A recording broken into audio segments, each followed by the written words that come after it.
babies are crying. I haven't even started. Oop. Hi, everybody. I thought we were going to have like tornadoes tonight or something. And I was like, oh, I don't know. We may have to cancel. That was what the weather said. It was going to be bad. But look at us. Weather schmether, as they say. I don't know who they is, but well, you all seem like nice people. Well, here we are. If you would kindly turn to Esther chapter 2, where we will pick up.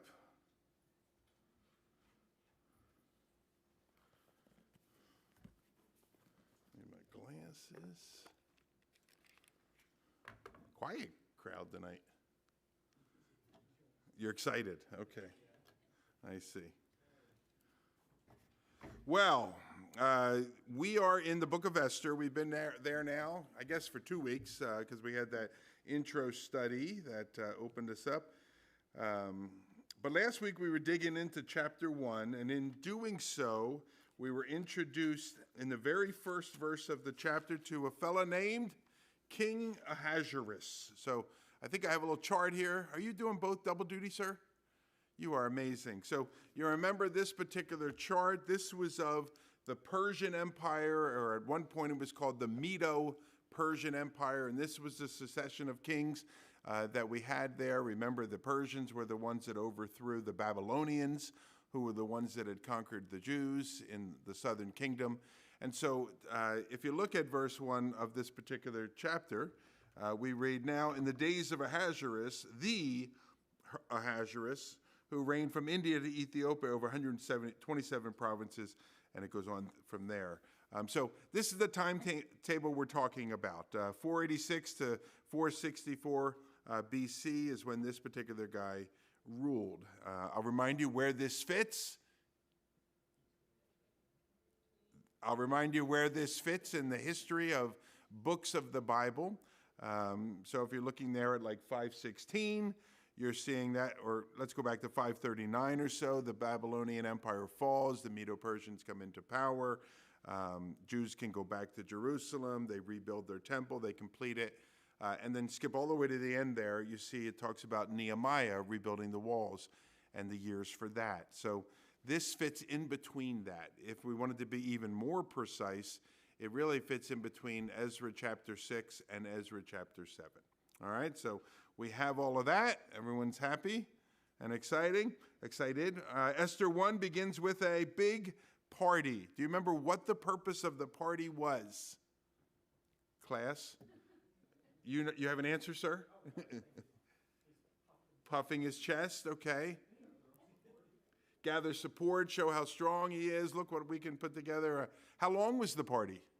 180 days. 180 days, a 6-month party. Now, it's possible that come whenever you can over the next 80 days, because it took people a long time to get there, because remember, it was from India all the way over to Ethiopia, these 127 provinces were. So people had to travel quite a distance to get to this place. But at the end of it, we see there's this 2-week and this 1-week really culminating party that is going on. Why did he want to show how strong and mighty and powerful and rich he was? The Battle of Tharmopylae. Remember that one? No? That was this burgeoning Greek empire. The Greek empire went on to become the most powerful in the world, Alexander the Great. But at this time, they were this small little city-state. And the Persian Empire was like, I like that land, let's go get it. And that led to the Battle of Thermopylae, which was kind of like the Greek Alamo. They didn't win it, but they sure did a good job and really defended themselves. And so all of that, we remember look at verse 7, at this feast, the chapter 1, it says, drinks were served in golden vessels of different kinds, and the royal wine was lavished according to the bounty of the king. And whenever the royal wine is lavished, what tends to happen to people? Drunkenness oftentimes will follow, and then debauchery and parties and all kinds of crazy stuff, which ultimately led to it toward the end of the chapter, the king inviting his queen to come show herself. Some people think with just her crown. It says the queen to come with her crown, and she says, I'm not going. She's kicked out of office. We saw that and all of that, which brings us to where we are now. Sound good? So if you weren't here, you got the 3-minute version. If you were, you're thinking, oh, this guy, this is why it takes him so long. He goes over everything again. So chapter 2, verse 1, it says, now after these things, when the anger of King Ahasuerus had abated, and that's referring to the anger he had toward his wife. She embarrassed him publicly and all this stuff. And so when the anger had abated, he remembered Vashti, that's his wife, and what she had done and what had been decreed against her. Then the king's young men who attended him said, let beautiful young virgins be sought out for the king, and let the king appoint officers in all the provinces of his kingdom to gather all the beautiful young virgins to the harem in Susa, the citadel, under custody of Haggai, the king's eunuch, who is in charge of the women. Let their cosmetics be given them, and let the young woman who pleases the king, be queen instead of Vashti. The idea pleased the king, and he did so. So we're not told how long, but after a little while, things settled down. He was angry, he was mad, he was embarrassed and all of that. A week goes by, a month goes by, 3 months goes by. He's kind of settled down here. And now, as the verse points out, he's beginning to regret what he has done. Or the whole thing just spun out of control. I wish it didn't happen. I wish I could go back and kind of change everything. And obviously he can't. And so he's feeling bad about this and wondering what he should do here, particularly for how this woman, Vashti, was treated. Now, he's the king. Why not just say, never mind? You know, did you see the SNL 50th anniversary? No, me either. It's very bad. It's very bad to watch. But, you know, they had that Gilda Radner thing with the never mind, you know, that thing. If old people, you remember. Somehow that was funny. I don't get why that was funny, but people thought it was. Couldn't he just say, never mind, like, let's move on, I changed my mind? Look at you people. Is that in the verse here? It says in chapter 1, laws and meats in Persian. Well, Daniel chapter 6. Let's all turn there. This is fun. We'll learn where the book is in our Bible. It's to your right. I'm going to guess 8 books maybe. Daniel chapter 6. Now, Daniel is a prophetic book. It was actually written before the book of Esther. It is a book of the captivity. Esther's a book of post-captivity. And Daniel chapter 6, you may remember, this is the passage that ends up with Daniel in the lion's den. All right, so some of you may be familiar with the chapter. Daniel, the people of the land there, they decide they don't really like this Daniel fella. Daniel's a somewhat influential guy. He's considered part of the priestly kind of class, the people that kind of have this ability to commune with the gods or whatever. And so he's this influential guy. He's established that earlier in the book. And so he will not follow a particular rule. He's not supposed to pray to any other god, and he won't follow it. And he does what he always does. He prays to the God, his God, the God of heaven. And so these other people who don't like Daniel know that. And they're like, we're going to get him on that. Let's make a law that says anybody that prays to any other god is in lots of trouble. And so there goes Daniel. He's praying to his God, the true God, and he gets in lots of trouble. Now, I bring all that up because the king likes Daniel. Now, the king's name is Darius the Mede. By the way, I learned, you know what Darius means? I didn't know this. I thought it was a guy's name. It means holder of the scepter. So like the king or the ruler or whatever, just like I think Ahasuerus was another name like that meant something like that as well. So Darius kind of likes Daniel, but here now Daniel just broke this particular rule. And so we have 2 verses I want to draw your attention to. Daniel chapter 6, verse 8, which reads, Now, O king, establish the injunction and sign the document so that it cannot be changed according to the law of the Medes and the Persians, which cannot be revoked. And then the next one, if you go down to verse 15. So that verse was before the law was signed. They're saying, sign a law that you can't pray to any other gods. And that's what they say to him. The law cannot be changed. And then after Daniel breaks the law, and he being Darius is disappointed because he likes Daniel. Verse 15, Then these men came by agreement to the king, and they said to the king, "Know, O king, that it is the law of the Medes and the Persians that no injunction or ordinance that the king establishes can be changed." And so I bring it up because we're talking about the same empire. It used to be called the Medes and the Persians. Now it's called the Persians. We're talking about the same empire. The king can't just say, "I made a mistake by firing Vashti." And he can't just say it was wrong and I'm changing the rules and I'm changing my mind. She got fired, or whatever the penalty was for her, and that's what he had to stick with. And so now he's feeling bad about it. Now he's regretting it. Now he's wishing it never happened here. And so these guys, they come along. They're his young men. What do you do if the conviction of you've done something wrong? How do you deal with that conviction? Well, what a lot of people do is they distract themselves. They get busy with something else. They go a different direction. I don't have to deal with what I did wrong. I'll just move in a different direction. They propose that he distract himself. And the proposal, starting in verse 2, is an empire-wide beauty pageant. That'll be fun, right? We're a big empire, 127 provinces, millions of people, no doubt, as a part of it, from half of the world almost, of land that they possess. We will have an empire-wide beauty pageant to find the next queen. Sound good?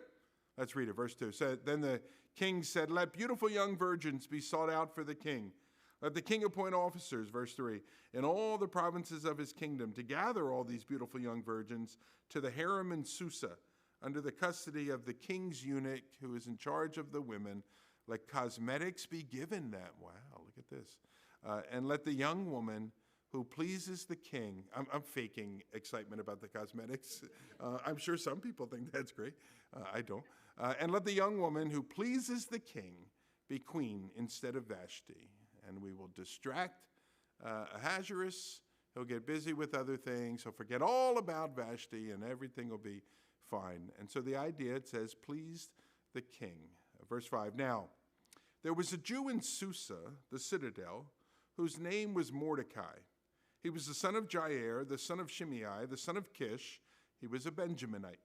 And he had been carried away from Jerusalem among the captives, carried away with Jeconiah, king of Judah, whom Nebuchadnezzar, king of Babylon, had carried away." Now, wait a minute. I thought we were talking about a beauty pageant.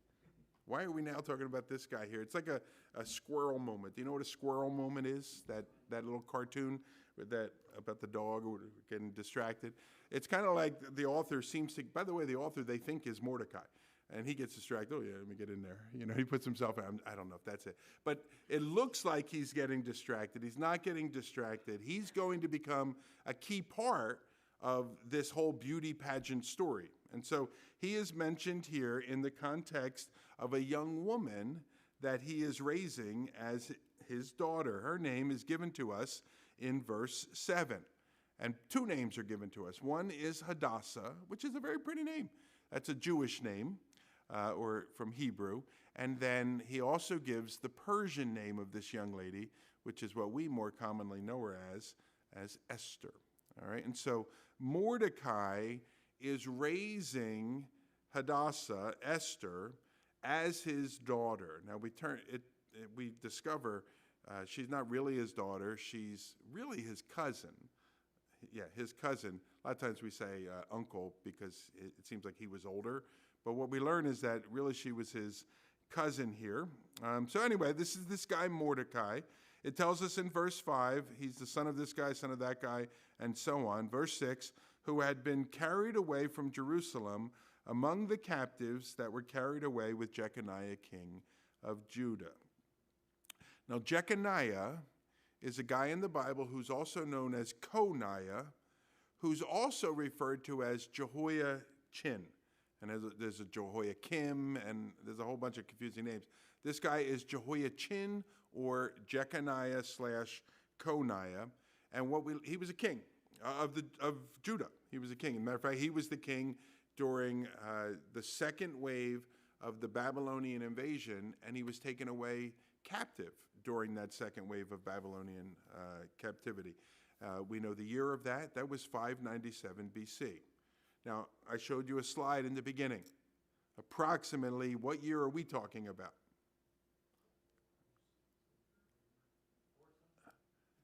Daryl, would you show them the second slide? No, the second one. Second one, Daryl. That one. What year are we approximately talking about? We're 475. Okay, so 597, I just said, 475. If you read verse 5, who was the one taken away with Jeconiah? Well, if you read it, you could read it as if it was Mordecai was taken away. Well, Mordecai's not 150 years old. All right, so the one that was taken away with Jeconiah is Kish. All right, so son of Kish, a Benjaminite, who had been carried away captive with Jeconiah. Are you with me on that? Perhaps Shimei was alive too. We're not told here.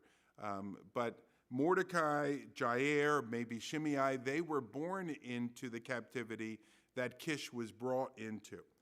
We know where that appears in our Bible. It's found, well, I don't know where. It's found in 2 Chronicles, but I didn't write it down. So you can find it if you do a little work there, and it speaks about when Jeconiah was deposed and taken away into captivity. And so that's the time frame that we have here. Now you might look again. Why is Mordecai in Susa? Because I know Will talked about this. I think I talked about it. I should know what I talked about more than what somebody else did, but I forget. Remember the Jews were given an opportunity to go back, and they chose not to? So Mordecai, him and his dad and his granddad and his great-granddad had been there. Mordecai may or may not have been dead. If he was, alive I should say. If he was, he would have, right now in this story, he would be in his 60s, maybe 70s. Chance he wasn't even alive when the opportunity was given for Ezra and that part of the book where they could go back.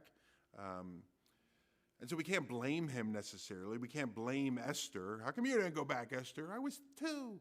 I wasn't even born, that's why, or whatever. But it is a reminder to us that the decision that Mordecai's dad and granddad, Shimei or Kish or Jair, to not go back will have its impact on these guys as well. And so we want to be wise in all the decisions we make. You think, well, I could handle it. Okay, but your kids are going to be impacted by it too.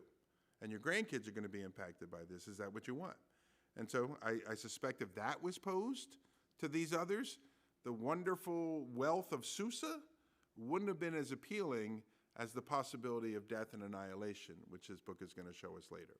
All right, and I don't want to ruin the story for some of you here, but that's that. Verse 7, I already did. It says he was bringing up Hadassah, that is Esther, the daughter of his uncle, for she had neither father nor mother. Here's the part where we often think of Mordecai as her uncle, but in reality, she was the daughter of his uncle, so they're the same generation.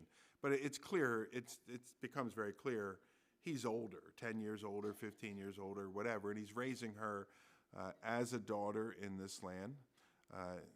Here we learn more. It says, now the young woman, Esther, had a beautiful figure, and she was lovely to look at.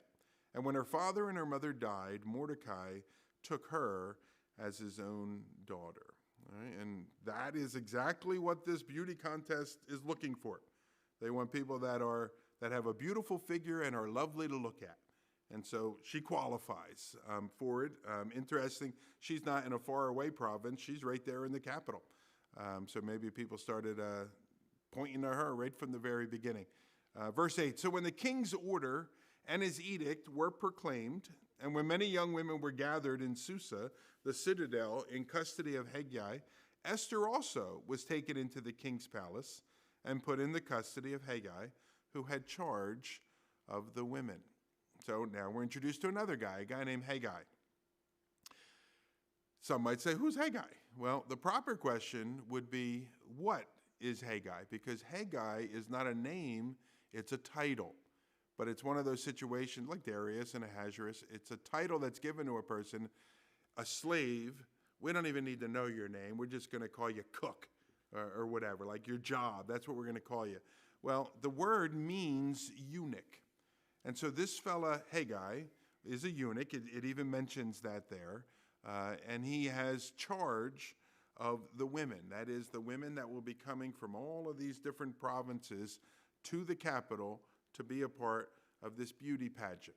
Now, there's 127 provinces, and it uses the women plural when referring to people coming from them.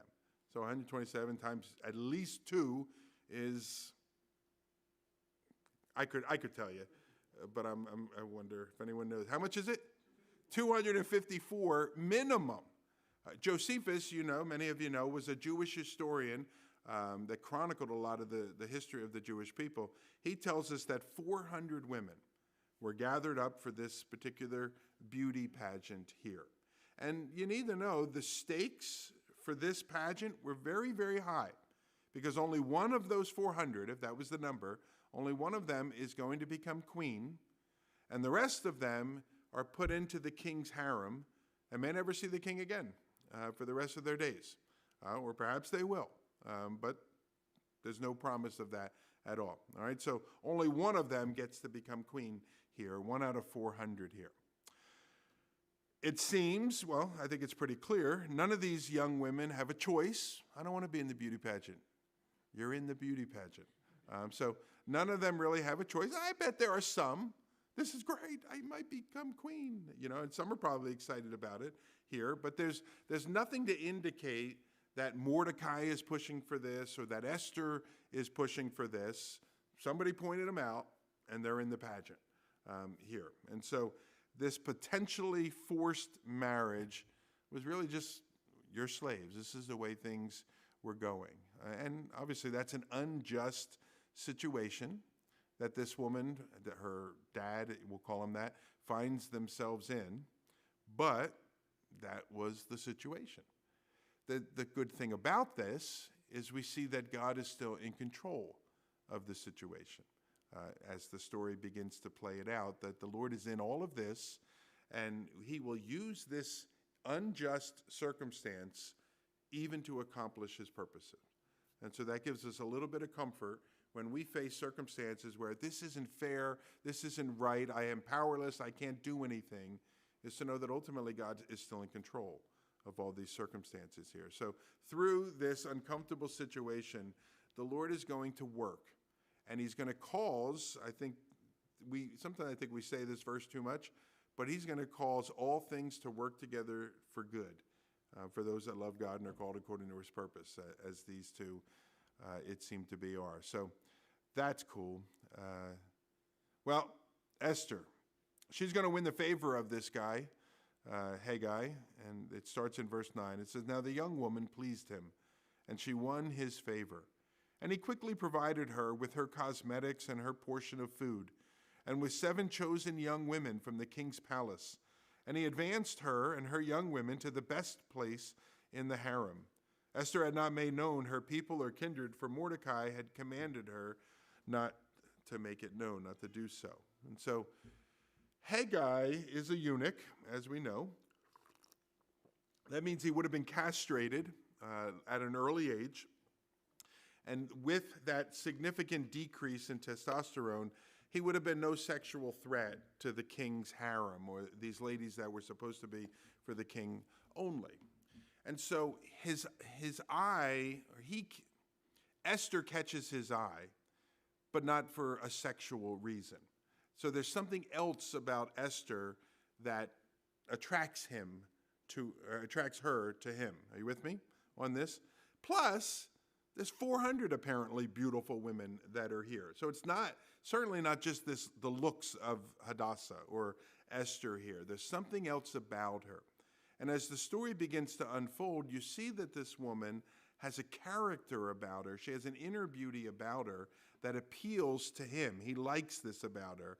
And he says, this is the one I want to win. And so then he cheats a little bit. I don't know if that's something we should emulate, but he gives her some advantage here, and he pushes her toward the front, and you get the good fruit, I guess they're eating, I don't know, whatever they're eating, the dainties that are listed there. But her inner beauty attracts him to her in a non-sexual manner. Verse 11, "And every day Mordecai walked in front of the court of the harem to learn how Esther was and what was happening to her." He's like a caring dad. Isn't that cool? Just keeping his eye on her, watching her, making sure his quote-unquote daughter is doing okay. Verse 12, "Now when the turn came for each young woman to go into King Ahasuerus after being 12 months under the regulations for the women, since this was the regular period of their beautifying, 12 months of beautifying, 6 months with oil of myrrh. So this is like going to, I don't know, a spa, Hannah Spa or whatever. Is that what they call it? Hannah Stone. Okay, I don't go there, or whatever. So, but it's going to a spa for 12 months. This is crazy. All right, so 6 months with oil of myrrh. I don't know what that is. And 6 months with spices and ointments and rubbing them all over her face and everything. When the young woman went into the king in this way, she was given whatever she desired to take with her from the harem to the king's palace. In the evening she would go in, and in the morning she would return to the second harem in custody of Shashgaz, the king's eunuch, who was in charge of the concubines. She would not go in to the king again unless the king delighted in her and she was summoned by name. Now, what's going on here? Well, you have a year of pampering. And you have all these women from all the provinces of the king's kingdom, and there's 400 of them we estimate here. They would go in one at a time, and they would spend the night with the king. And then you look here, the next morning, they would return, but notice, they returned not to the custody of Haggai, who we saw was appointed over the young virgins, but they would come from the king's house, and they would be appointed to Shashgaz, who was the eunuch in charge of the king's concubines. That's people that he had consummated a relationship with. And so that's what's happening in verse 14. And why is this in our Bibles? Here is one thing that I ask myself. I guess nobody is shocked by this. You've all read this before? I'm bothered by this. I don't really like this story here. And everyone's like, oh, Esther, what a beautiful story. That's not beautiful. But nonetheless, that's what happened here. And so this beauty pageant involves sleeping with the king as part of the selection process of who's going to get to be the next king, or queen. And again, you either go on to become queen, or you're put in the harem with his hundreds, maybe thousands of concubines that he has. Verse 15, now when the turn came for Esther, the daughter of Abihail, the uncle of Mordecai, who had taken her as his own daughter to go into the king, she asked for nothing. Now again, if you look back at verse 13, it said that she could bring with her, give me a nice hat or a fancy dress or whatever, something that would make her stand out here. She asked for nothing except what Haggai, the king's eunuch, who had charge of the women advised. All right, so take this with you. He likes that.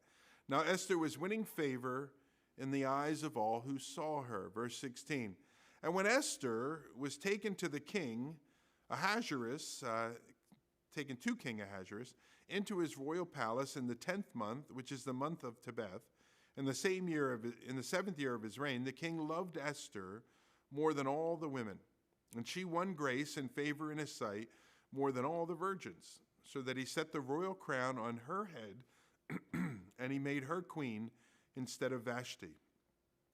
Then the king gave a great feast for all his officials and servants. It was Esther's feast.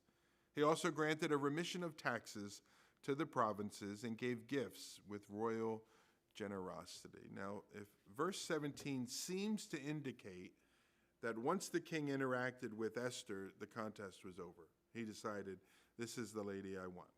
It says there that she had won grace and favor in the sight of the king more than all the other young women. And so whether she was the last one or not, I don't know, but it seems that way. Then he throws a feast, verse 18, to celebrate his new king or queen. This guy loves feast. Let's throw another feast here. I'm imagining no alcohol at this feast. We got in a lot of trouble with alcohol last time. We're not doing it this time here. So he has a big party. Everyone likes that. That's fun. Then the king, notice in verse 18, grants a remission of taxes. Yeah, amen. And he gives gifts with royal generosity, all to coincide with this occasion. So there's a way to win the people's heart for Esther. No taxes for all of you. We love her. She's the best. Or whatever here. And so it'd be nice if I could go to the wedding, but no taxes is even better. All right? And so for the remission of taxes, it doesn't say how long. Hopefully a nice long time here. And she becomes queen. Okay, great. But why have this story in our Bible? Is it to show how a young Jewish woman, despite being in foreign captivity, was elevated to become queen? Is that the whole point of the story? It is not. All right, it's interesting fact, but it's designed to get us to the next chapter. So chapter 1, we learn about the marital problems of Ahasuerus. That was all designed to get us to chapter 2, where there's going to be a beauty pageant to replace the queen that Ahasuerus got rid of. And chapter 2 is going to get us to chapter 3. And so we're going to just keep on moving along that way to figure out what it is that the Lord is doing here. So let's see. Let me pull back just for a minute here. Darius the Mede, he becomes king, as we said. No, excuse me. The year is 486 BC, and Darius the Mede has died, which brings the young emperor Xerxes into power. Okay, what year? 486 BC. As we said, he looks to prove himself. He's going to go to this battle. He wants to show everyone how strong he is here. He organizes this particular party. It takes 6 months for that to happen. So that brings us from 486. We're approaching into the year 485. Problems. She gets fired. He's mourning for a period of time. He's sad. He regrets it. How long does that take? We're not told. Let's just say that's another 6 months. So now 486, you add another year to that. Then there's this plan developed to bring in a new queen from the provinces. They send word out. Last time, when they wanted to get people to come, they gave them 6 months to do so. I'm assuming now we want potential queens to come.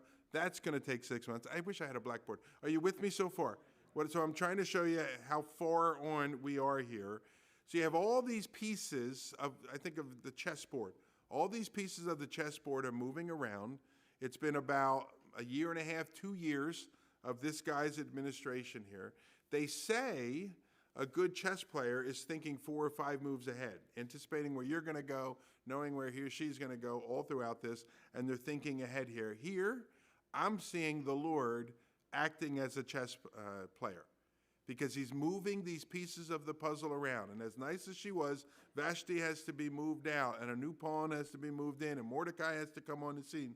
And even before that, Mordecai had to be the parent of Esther, and so Esther's parents had to move off the scene. And all these things, he's moving around, he's getting everything to where they need to. Here we are now at the start of chapter 3. It's not the end of the game. Right? It wasn't just for us to learn, okay, Esther became queen. How amazing. She was a Jewish slave, and now she's queen. What a great story, and a 2-chapter book of our Bible. There's a whole lot more to the story here, because we know that the future of the Jewish people is based on some of the later chapters of this book.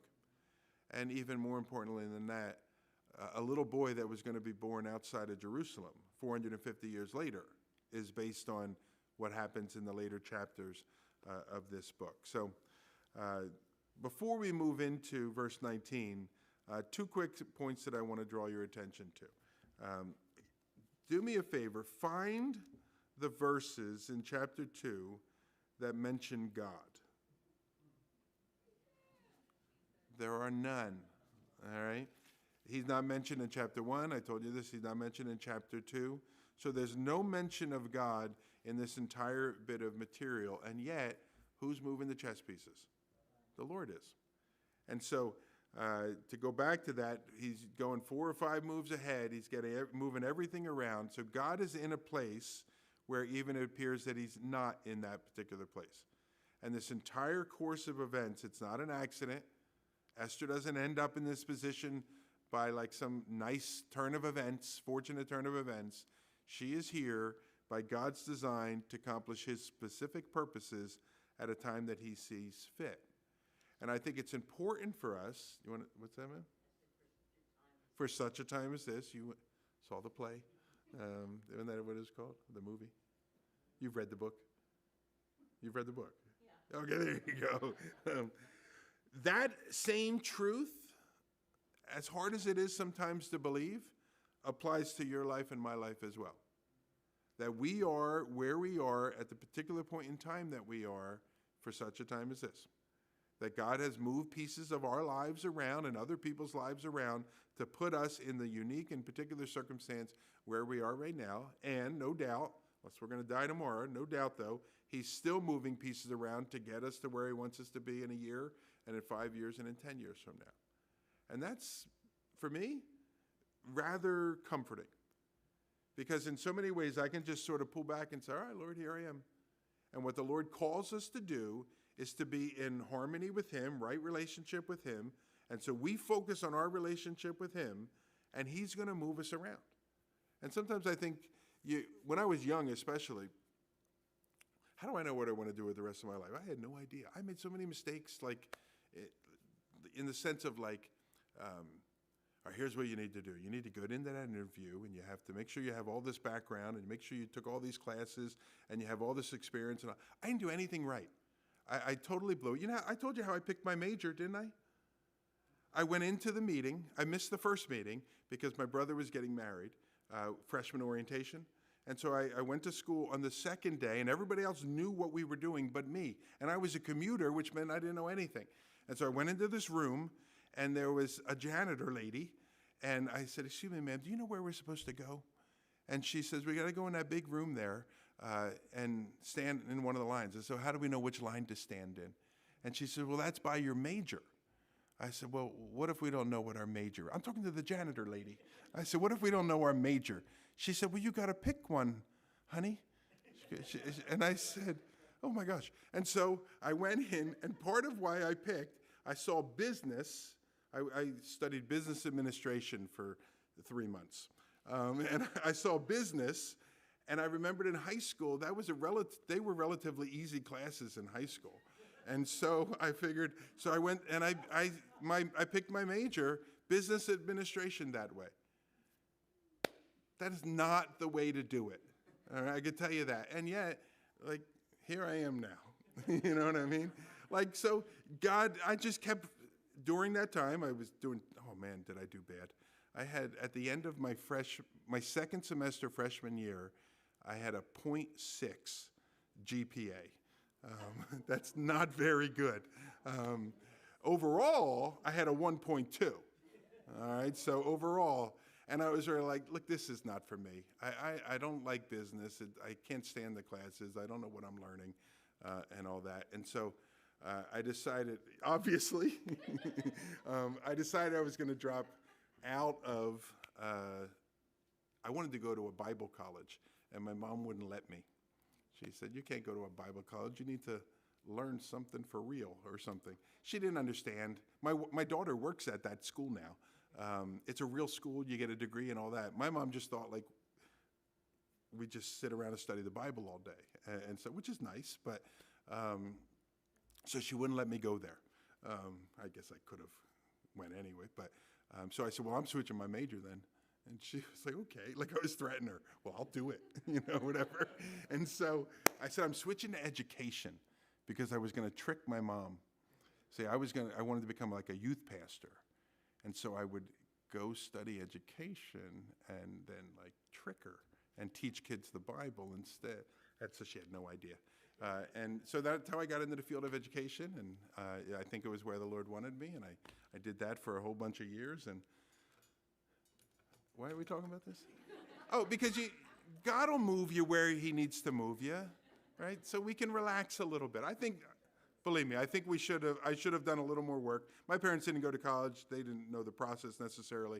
I should have probably done a little more research, a little more work, and met with a guidance counselor or something.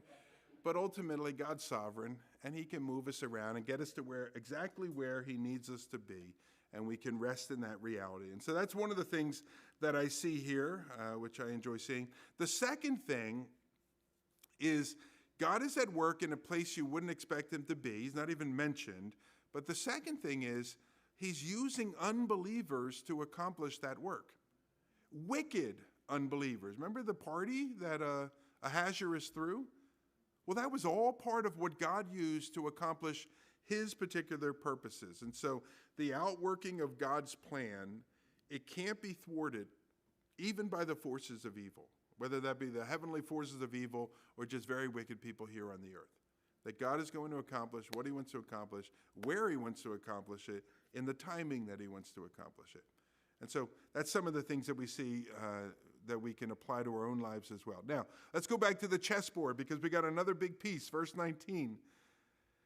Another big piece of the board here the Lord needs to put into place, verse 19. Now, when the virgins were gathered together the second time, Mordecai was sitting at the king's gate. We're not actually told what that means, the virgins were gathered together the second time, but the key point is that Mordecai was there, sitting at the gate. And Esther had not made known her kindred or her people, as Mordecai had commanded her. For Esther obeyed Mordecai just as when she was brought up by him.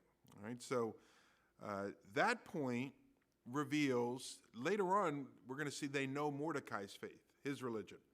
But they don't know Esther's religion. She's never revealed it here. And so it seems that they may not know that Esther has such a relationship with this Mordecai, that it might be kept a little bit secret here. But he's around all the time. I'm sorry, people are wondering, why is that old guy always here? In those days, as Mordecai was sitting at the king's gate, Bigthan and Teresh, two of the king's eunuchs, he's got a lot of eunuchs, this guy, who guarded the threshold, he became angry and he sought to lay hands on King Ahasuerus. And this came to the knowledge of Mordecai, and he told it to Queen Esther, and Esther told the king in the name of Mordecai. And when the affair was investigated and found to be so, the men were both hanged on the gallows, and it was recorded in the book of the Chronicles in the presence of the king. Early on in verse 19, it refers to this thing as an affair. We're not told how long the affair took or how long it occurred after all these things. Was it a week later, 2 weeks later, or 6 months later? We're not told. But we are told that, again, it refers to it's connected with the gathering of these virgins a second time, whatever that means. And it says in verse 19 that Mordecai was sitting at the king's gate. Now, that's not to communicate that he was loitering.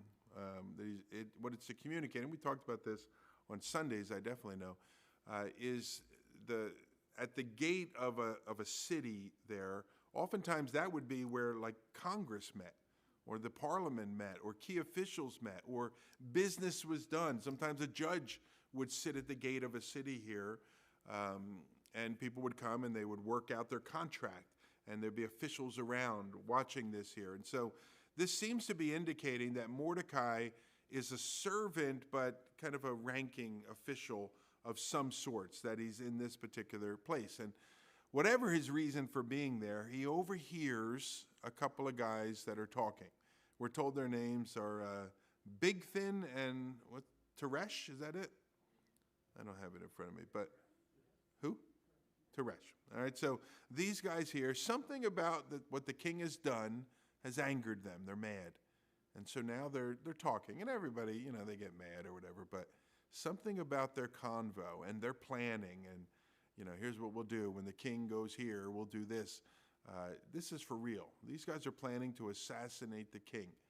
And Mordecai overhears it, and Mordecai decides, you know what, I'm going to take action here. And so he goes and he tells Esther, as we see there, and then Esther goes and tells the king. But notice that key phrase there in the verse. It says, she told the king in the name of Mordecai. That's going to be important. All right, so she says, hey, a fellow named Mordecai made me aware of this particular plot here, and in doing saves the king's life. Now, there's a couple things about it. I admire Mordecai here, because he could look at it and say, it's not my problem. Why should I care if somebody kills my captor? Right? Ultimately, I'm a slave here in this foreign land. What do I care? But he does care, and he makes it his problem, and so he takes a stand. Now imagine, what if Bigthan and Teresh get off? What if they're not found guilty? Well, who do you think they're going to come talk to? Mordecai. All right, and so he's taking a little bit of a risk here. Verse 23, now when the affair was investigated, and it was found to be so, the men were both hanged on the gallows. And it was recorded in the book of the Chronicles in the presence of the king. Wow. Okay, ma'am. So I thought that they had to have permission to go before it and all that. Yeah. Sounds like she just went and gave it to her. Yeah, no, we know that later on in the book, she says something to the effect of, we're not allowed to just come in, and if he doesn't want me there, he can kill me or whatever. So somehow she must gain permission or whatever, or get word to him. I have something very important. Good question. So the affair is investigated. That's good to see. In an empire where people have total power, I'm glad they don't just take someone's word for it. So they investigate the issue, and they discover, yep, they did it. They were planning on doing it. The swiftness of the justice caught my attention. These guys are hanging like that. We have folks on death row for 25 years. Man, they really got to it here on this tip from Mordecai. And then notice the last phrase or sentence. It was recorded in the book of the Chronicles in the presence of the king. Now, we have a book in our Bible called 1st and 2nd Chronicles. That's not what this is referring to here. This is a book of the minutes of the kingdom of Persia. That sounds like an exciting one, doesn't it? You'll read it there.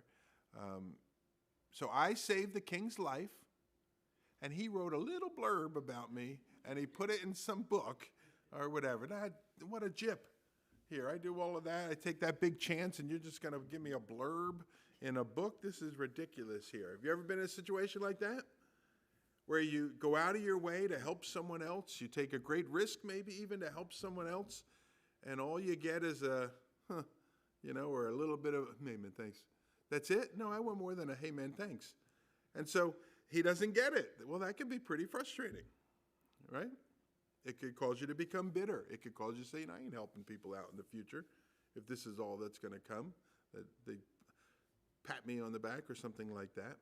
But the reality is this: God, in his wisdom and God in his foresight, chooses to allow Mordecai's good deed to go unrewarded at this moment in time here. And he chooses to do that for a very specific purpose, because the timing is not yet right for his good deed to go noticed. Now, if you flip over a page or so to chapter 6, all right, and we'll get to this when we get there, but I just want to show you something here. Chapter 6, verse 1 says, "On that night the king could not sleep, and he gave orders to bring the book of memorable deeds," that's what it's called, the Chronicles, "and they were read before the king." All right, read me the minutes from last year. How boring. And that'll put him to sleep. "And it was found written how Mordecai had told about Bigthan and Teresh, two of the king's eunuchs, who guarded the threshold and who sought to lay hands on the king. And the king said, 'What honor or distinction was bestowed on Mordecai for this?'" So he's actually paying attention. "The king's young men who attended him, they looked, nothing. Nothing was done for him." So it just so happens that, and you can do the math, that some 5 years later, the king can't sleep one night. He says, "Read for me the minutes." He's been king now for 7 years or something like that. There's 7 different volumes, one from every year, maybe more or maybe less or whatever. It just so happens they picked this particular one from a few years ago, and they start reading. And in there, they start reading about this particular story with Mordecai. It just so happens that the king hadn't dozed off yet. It just so happens that he was actually paying attention. And so now he's engaged. And he says, "Wait a minute. I don't remember that too much. What did we do for that guy Mordecai?" And they said, "We didn't do anything for him." And this becomes important, because this is the moment that the Lord had chosen for Mordecai's good deed to be rewarded. And so imagine if the response to that question, "What do we do for this Mordecai?" Imagine if the response was this: "Well, king, it says here, we had a little reception for him in the rose garden. We gave him one of those little whereas papers, that they give with the stamp on it. And it was very nice, and we had cupcakes afterwards, and he was very happy." And then the king would say, "Oh, good. I'm so glad that we acknowledged him, because everyone deserves to be acknowledged," right? And so 5 years earlier, when his good deed went unnoticed, and he said, I can't believe this. I'm trying to do good for people, and nobody pays attention. I'm never doing anything good again, and God, it's not fair, or whatever. To here, we see that God is in control, and God's going to use the circumstance. Now, if you know the book, if you don't, we'll look at it next week. But this is going to become really, really important, because when he wakes up that next day, all sorts of events unfold, and the king has a plan. I want to honor this guy Mordecai, and it's going to come straight into the situation. It's going to be fun. So why is chapter 1 written? So we can understand 2. Why is 2 written? So we can understand 3. Well, the end of this here, which concludes, I got to honor this guy Mordecai, that's going to come up in the next chapter or so here. So what are some of the lessons we're learning? Number 1, trust the Lord. Is that always a piece of cake to do? No, it's not. Sometimes it's difficult to do. All right, but trust the Lord. Second one, rest in his perfect timing. And then finally, resolve yourself to the reality that his ways, his understanding, his timing is beyond our ways, and that he knows what he's doing. And you can rest in that. Does that sound fair? All right, then I'm done. Let's pray. Lord, easier said sometimes than done, and certainly easier said when everything seems to be going really well and we're just swimming along and happy and content. But Lord, when we find ourselves in circumstances where we're not certain and we don't know what you're doing, and it doesn't feel right to us, and you've made a mistake, or other people have let us down, Lord, it's a little bit harder in those instances to trust and to have peace that your timing is perfect and that your ways are higher and better than our ways. And so would you help this study tonight and this book as a whole, Lord, to really just plant some important seeds in all of our hearts that would grow to bear much fruit, and help us in these kinds of areas of faith. And we ask that in your name. Amen. Thanks, everybody. Great fun being with you. Chapter 3-ish next week, maybe 4 as well.